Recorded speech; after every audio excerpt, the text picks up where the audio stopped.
करंटोमिक्स YouTube online channel में आपका स्वागत है। मैं हूं डॉक्टर अक्षिता।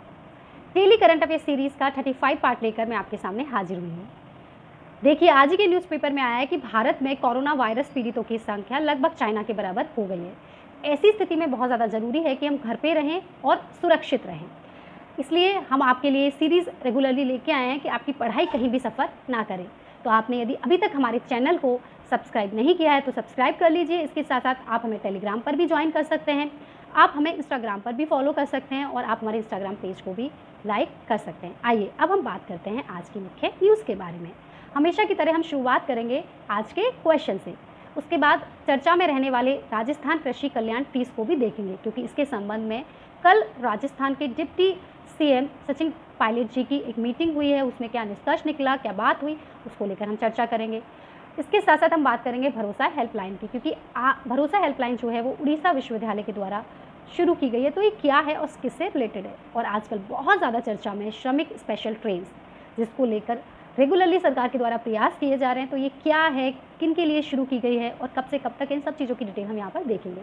इसके बाद हम कोबास 6800 मशीन को भी यहाँ पर देखेंगे कि इसमें से क्या क्वेश्चंस बन सकते हैं, इनका एनालिटिकल अप्रोच क्या हो सकता है, फैक्चुअल क्वेश्चन किस तरीके से आ सकते हैं। आइए अब हम बात करते हैं आज के क्वेश्चंस के बारे में। आज का जो क्वेश्चन है वो है DRDO के द्वारा विकसित ध्रुव्स के बारे में निम्न कथन दिए गए हैं। DRUVS के बारे में निम्न कथन दिए गए हैं।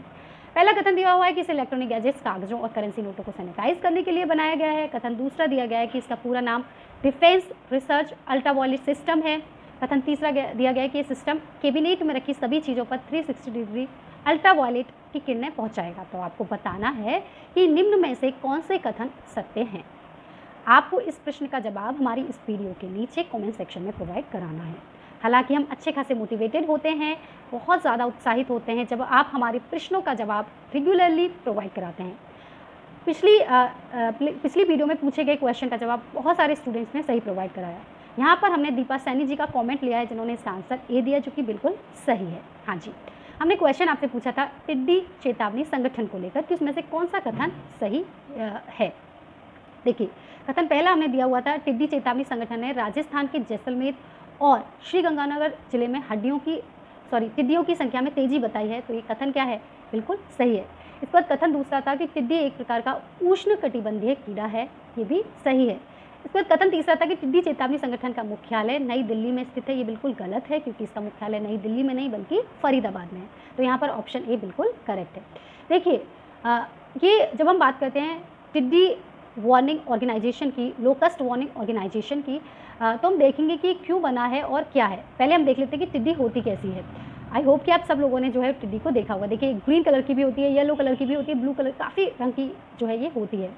हो क्या रहा है अभी कि ये पाकिस्तान है और ये हमें पता है कि राजस्थान है। इस राजस्थान में इन टिड्डियों का हमला जो है, पाकिस्तान से ये टिड्डियाँ आई हैं, उनका हमला जैसलमेर, जोधपुर, नागौर, अजमेर तक हुआ है। लगभग 500 किलोमीटर सीमावर्ती क्षेत्र के लगभग 500 किलोमीटर के अंदर तक जो है इन टिड्डियों ने हमला किया है। ऐसी स्थिति में फसलों को बहुत भारी नुकसान हुआ है, किसानों को बहुत भारी नुकसान हुआ है। तो इसी को लेकर जो है ये खबर बहुत ज़्यादा महत्वपूर्ण है। और ऐसा कहा जा रहा है कि 1993 के बाद इस तरीके का जो हमला किया गया है वो बहुत ही बड़ा है। कहा जा रहा है कि ये जो टिड्डियाँ हैं वो पाकिस्तान से आई हैं, इससे किसानों को बहुत ज़्यादा नुकसान हुआ है। इसके साथ साथ सीमावर्ती जिलों तक ही ये सीमित नहीं है, बल्कि अंतर्राष्ट्रीय सीमा के करीब 500 किलोमीटर दूर अजमेर जिले के पुष्कर क्षेत्र में भी इन्होंने फसलों को बर्बाद कर दिया है। श्रीगंगानगर, जैसलमेर, बाड़मेर, जोधपुर और नागौर जैसे जिलों में लगभग 9000 हेक्टेयर में फसलों को नुकसान इन्होंने पहुँचाया है। टिड्डियाँ करती क्या हैं, टिड्डे जो होते हैं पत्तियाँ, फूल, फल, बीज, छाल आदि को खाते हैं और पौधों को उनके भारी वजन से नष्ट कर देते हैं, क्योंकि वो भारी संख्या में उतरते हैं। तो हमने यहाँ पर देखा कि टिड्डियों, सबसे मेन चीज़, चूँकि बॉर्डर लगता है पाकिस्तान से, तो पाकिस्तान से ये आई हैं और जैसलमेर, जोधपुर, बाड़मेर, अजमेर तक ये पहुँच गई और लगभग जो है 9000 हेक्टेयर की जो फसल है बहुत ज़्यादा इन्होंने बर्बाद कर दी है।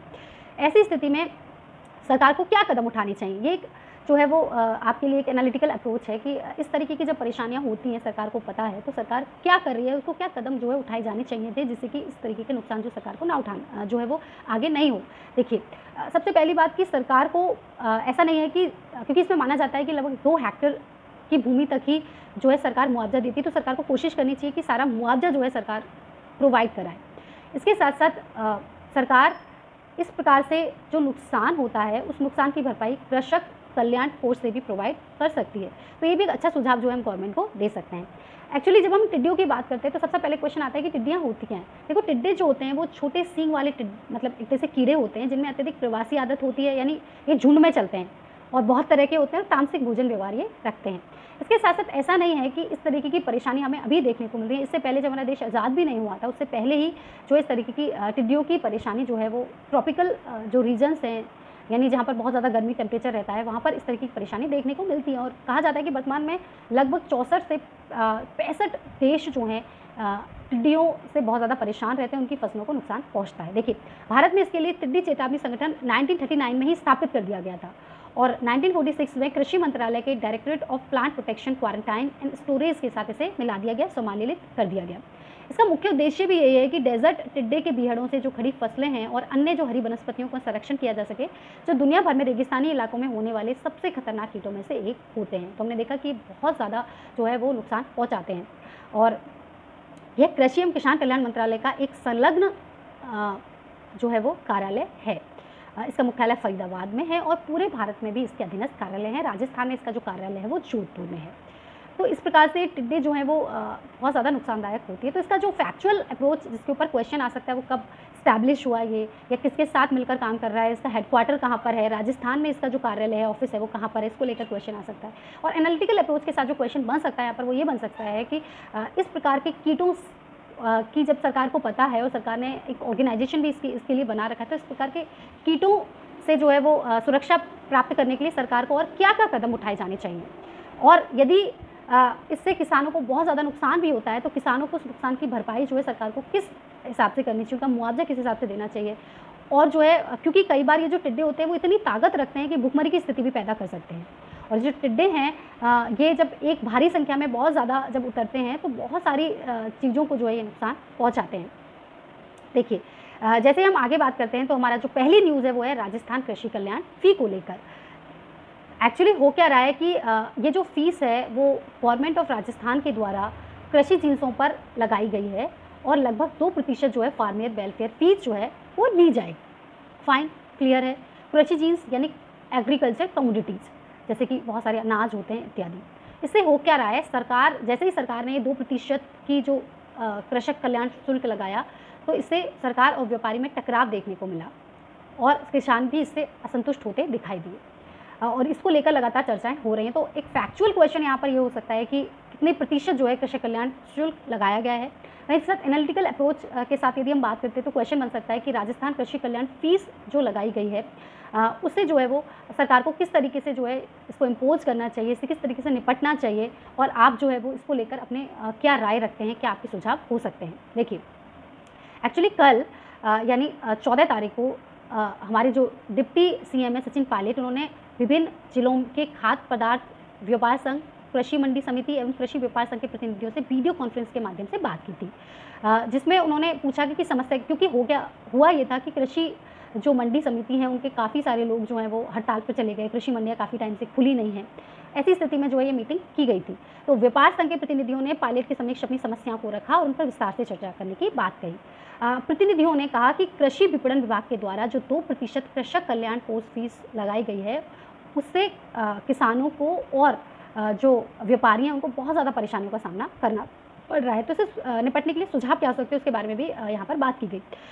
हो क्या रहा है कि वर्तमान में जो कृषि मंडियाँ हैं वो विरोध स्वरूप बंद पड़ी हैं, कोई व्यापार नहीं हो रहा है। ऐसी स्थिति में जब महामारी फैली हुई है, लॉकडाउन है, ऑलरेडी जो है हमारी इकोनॉमी बहुत ज़्यादा नीचे जा रही है, किसानों को बहुत ज़्यादा हानि हो रही है।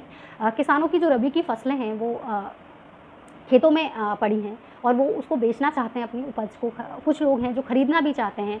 तो ऐसी स्थिति में जो व्यापार मंडियाँ खड़ी पड़ी हैं तो किसानों को भी नुकसान हो रहा है, व्यापारियों को भी नुकसान हो रहा है। तथा इससे हो क्या रहा है कि जो कुछ लोग, जैसे ये क्योंकि 2% कृषि कल्याण जो है वो फीस लगा दी गई है, तो ऐसी स्थिति में कृषि उपज के पड़ोसी राज्यों में चले जाने की संभावना लगातार बनी हुई है, जिससे प्रदेश के राजस्व को क्या हो रही है, हानि हो रही है। इसके साथ साथ किसानों और लघु व्यापारियों को असुविधा भी हो रही है। देखिए पॉइंट क्या है, उससे क्या क्या हो रहा है, इसका नेगेटिव इफेक्ट क्या पड़ रहा है। इससे लघु व्यापारियों को असुविधा हो रही है, कालाबाजारी बढ़ रही है, प्रदेश के राजस्व में हानि हो रही है, इत्यादि जो है समस्याओं का सामना जो है वो इससे करना पड़ रहा है। देखिए इसको थोड़ा डिटेल में देखते हैं कि ये है क्या।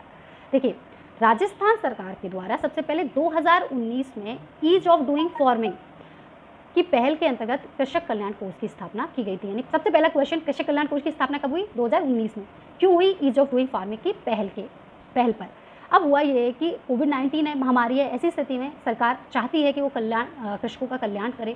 तो ऐसी स्थिति में 1 मई 2020 को, जिस दिन हमें पता है कि लेबर डे होता है, वो राजस्थान सरकार ने राजस्थान कृषि उपज बाजार अध्यादेश 2020 के जरिए राजस्थान कृषि उपज मंडी अधिनियम 1961 की धारा 17 में क्या कर दिया? बदलाव ला दिया। और ये उस नई धारा में क्या कहा गया? यानी पहला फैक्ट ये है कि इसमें हुआ क्या कि इसकी स्थापना की गई थी। दूसरा, इसमें और क्या हुआ है कि 1 मई 2020 को उन्होंने राजस्थान कृषि उपज बाजार संशोधन अध्यादेश 2020 लाए, संशोधन अध्यादेश, ठीक है। इसके अंतर्गत किया क्या? राजस्थान कृषि उपज मंडी अधिनियम 1961 की धारा 17 में बदलाव कर दिया।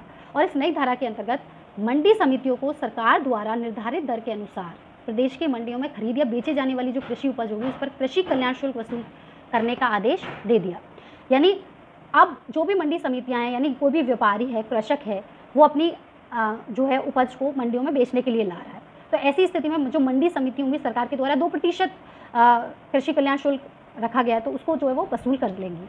तो इससे होगा क्या कि इससे व्यापारियों को भी जो है, क्योंकि जितना वो खरीदेंगे उसका 2% उनको देना पड़ेगा, तो इससे व्यापारियों को भी हानि होगी। प्लस कृषक जो होंगे, कृषक भी वहाँ पर जो है वो अपनी उपज का सही मूल्य प्राप्त नहीं कर पाएंगे, क्योंकि वहाँ पर जब लगातार प्रेशर रहेगा व्यापारियों पर, जो कि खरीदने वाले हैं उन पर, कि वो जब कृषकों से सामान खरीदे तो उनको 2% शुल्क भी देना है, तो इतनी अच्छी उपज का जो सही मूल्य है वो कृषकों को नहीं दे पाएंगे। तो ऐसी स्थिति में मंडियों द्वारा कहा जा रहा है कि ऐसी स्थिति में जब मंडियों द्वारा जो एकत्रित किया जाएगा कृषक कल्याण शुल्क, उसको इस अधिनियम की धारा 19A के अधीन जो है स्थापित कृषक कल्याण कोष में जमा करा दिया जाएगा। और सरकार क्या कह रही है? देखो सरकार का पक्ष क्या है, ये सरकार क्या कह रही है? सरकार ये कह रही है कि इसका सकारात्मक पहलू यही है कि इससे स्थायी आर्थिक स्रोत की व्यवस्था प्राप्त होगी, यानी एक स्थायी एक इकोनॉमिक सोर्स जो है गवर्नमेंट को मिल जाएगा, ठीक है। इसके साथ कृषक कल्याण शुल्क के रूप में प्राप्त जो निधि है उसका प्रयोग वो कह रहे हैं कि हम कृषक कल्याण के लिए भी करेंगे। एक प्लस ये जो कोष कृषकों के कल्याण के लिए बनाया गया है, इस कोष में लगातार जो है परमानेंट रूप से जो है वो इकोनॉमिक सोर्स जनरेट होता रहेगा। और इससे गवर्नमेंट कह रही है कि इससे होगा क्या कि ये जितना भी पैसा आएगा, इस तरीके की कोई भी स्थिति आती है तो हम कृषकों के कल्याण के लिए जो है इसका उपयोग कर सकेंगे, ठीक है, फाइन।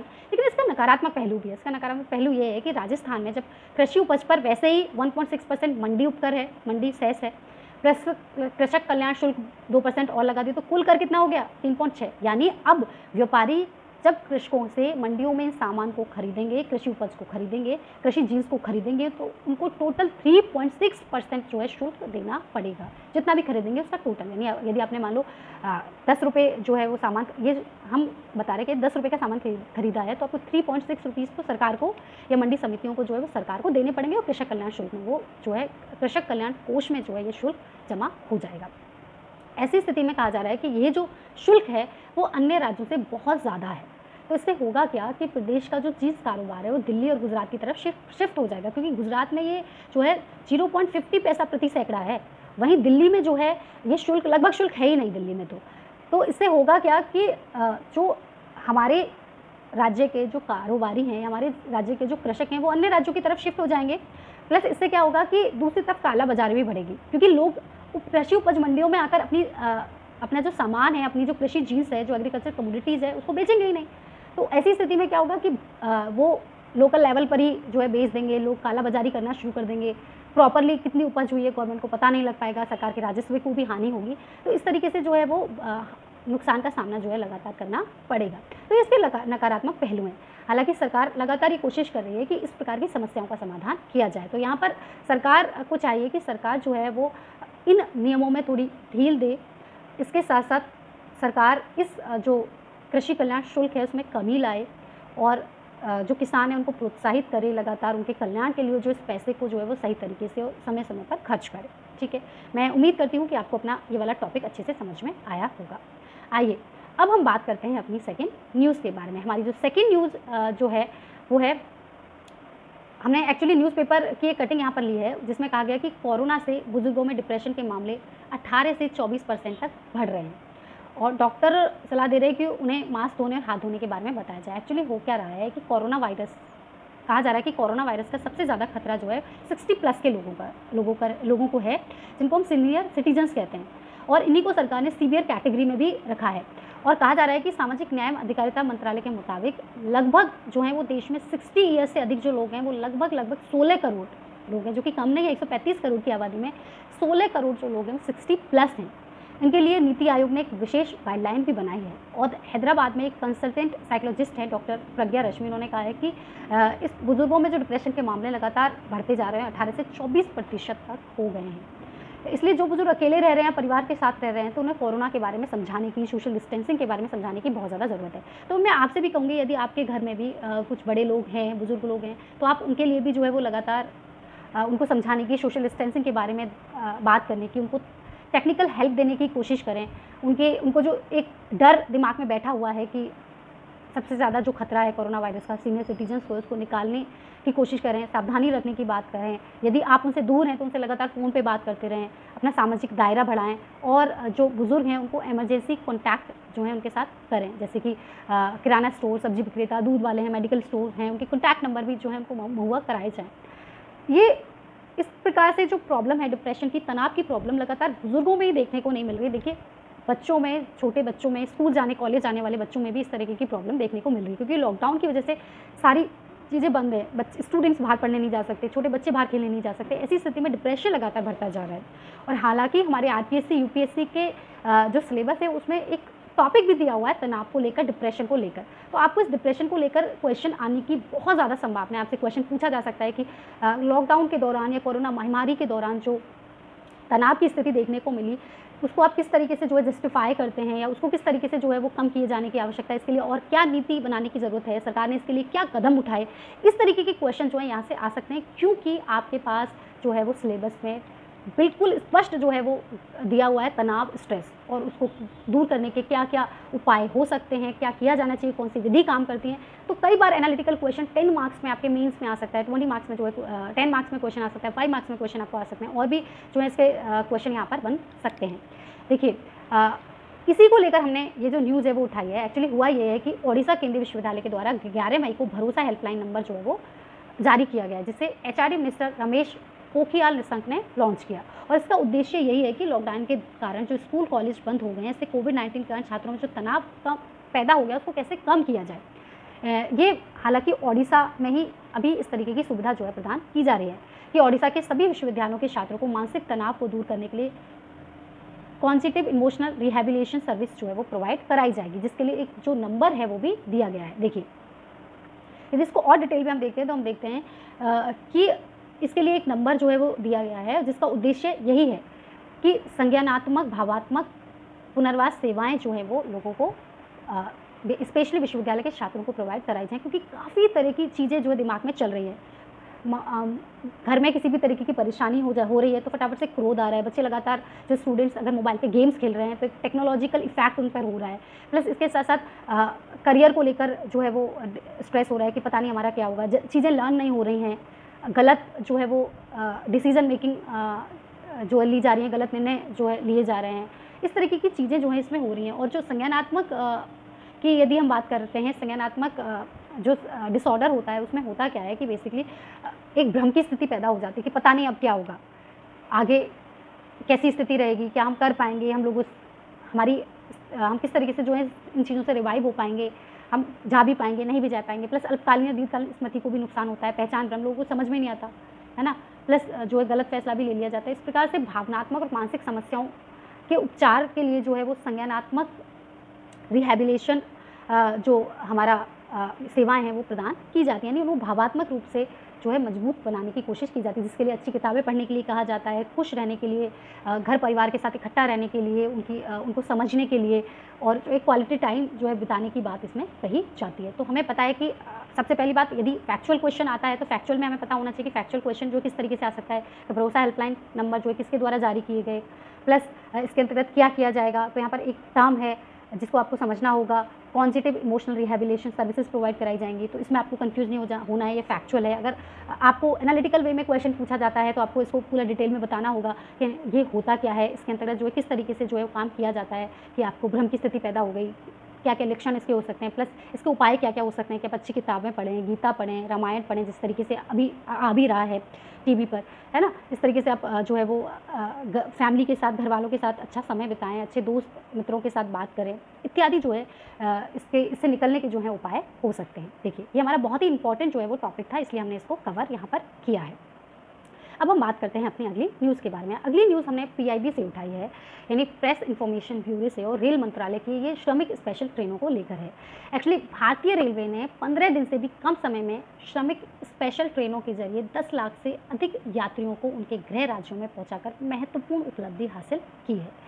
तो फैक्चुअल न्यूज़ यही है कि ये श्रमिक स्पेशल ट्रेन जो हैं वो किस लिए चलाई जा रही हैं, ठीक है, और क्यों चलाई जा रही हैं, इससे क्या जो है, और इसके एनालिटिकल पोर्शन को देखते हैं। तो इसके एनालिटिकल पोर्शन में क्वेश्चन यहाँ पर आ सकता है कि ये जो ट्रेन सरकार के द्वारा श्रमिक स्पेशल ट्रेन चलाई गई, सरकार ने ये फैसला सरकार को बहुत पहले ले लेना चाहिए, तो इतना अधिक समय क्यों लगा जब श्रमिकों को इतनी अत्यधिक परेशान हुई, कई मौतें हुई, है ना, जब श्रमिक जो हैं वो पैदल निकलना शुरू हो गए ट्रेन की पटरियों के सहारे, तो ऐसी स्थिति में जो है सरकार ने इतनी लेट कदम उठाया, सरकार को और क्या कदम उठाने चाहिए थे, इसमें और क्या क्या जो है किया जाना चाहिए था, या फिर ये जो है वो किस तरीके से, क्योंकि देखिए अभी श्रमिक माइग्रेट कर रहे हैं, ठीक है, एक राज्य से दूसरे राज्य में जा रहे हैं, अपने राज्य में जा रहे हैं, अपने गृह राज्य में जा रहे हैं। ऐसी स्थिति में जब दोबारा ये प्रॉब्लम सॉल्व हो जाएगी, कोविड-19 महामारी से हम निपट लेंगे और वापस से हमारी स्थिति सामान्य हो जाएगी। ऐसी स्थिति में जब प्रोडक्शन दोबारा शुरू किया जाएगा और जब हमें लेबर की ज़रूरत पड़ेगी, मज़दूरों की ज़रूरत पड़ेगी, तो क्या वो लेबर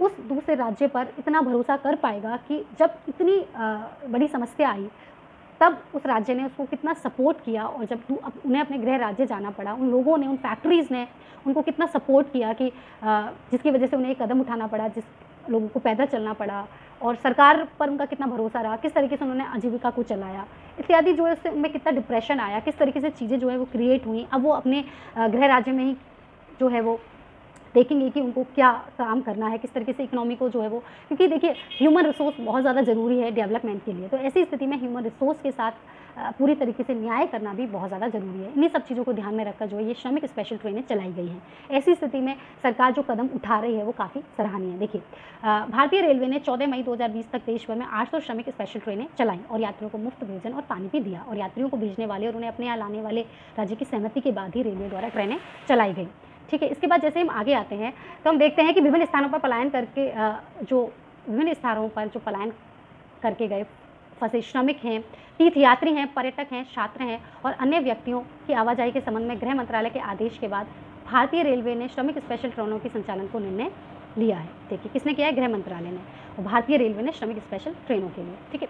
14 मई 2020 यानी कल तक देश भर में विभिन्न राज्यों में कुल 800 श्रमिक स्पेशल ट्रेनें चलाई गई और कहा जा रहा है कि 10 लाख से अधिक यात्रियों को अपने गृह राज्य पहुंचाया गया। तो फैक्ट यही है कि दोनों जो है उनकी दोनों जो राज्य हैं उनकी सहमति यहाँ पर ली गई। इसके साथ साथ लगभग 800 ट्रेनें रहीं, 10 लाख से अधिक यात्री रहे, और इसके अंतर्गत बहुत सारे राज्य जैसे आंध्र प्रदेश, बिहार, छत्तीसगढ़, हिमाचल प्रदेश, जम्मू कश्मीर, झारखंड, कर्नाटक इत्यादि जो है वहाँ पर जो डेस्टिनेशन तक लोगों को पहुँचाया गया। इसके साथ साथ यात्रा में यात्रियों को मुफ्त भोजन, पानी दिया गया इत्यादि जो है वो एक इसका फैक्चुअल पार्ट है, ठीक है।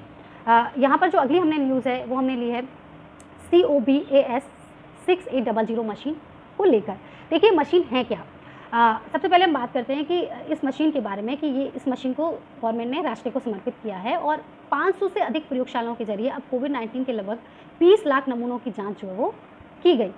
ऐसा कहा जा रहा है कि पिछले 3 दिनों में दूना होने का जो समय है वो धीमा होकर 14 दिनों तक आ गया है। तो ये भी हमने कल की PIB की न्यूज़ जो है हमने उठाई है, जो कल यानी 14 मई को जो आई थी। इसके अंदर कहा गया है कि केंद्रीय स्वास्थ्य एवं परिवार कल्याण मंत्रालय मंत्री हैं डॉक्टर हर्षवर्धन जी, उन्होंने राष्ट्रीय रोग नियंत्रण केंद्र का दौरा किया और COBAS 6800 मशीन जो है वो राष्ट्र को समर्पित कर दी। और ये जो मशीन है वो पहली जांच मशीनें हैं जिसे सरकार ने कोविड-19 के मामलों की जांच के लिए खरीदा है और इसे राष्ट्रीय रोग नियंत्रण केंद्र को समर्पित किया है।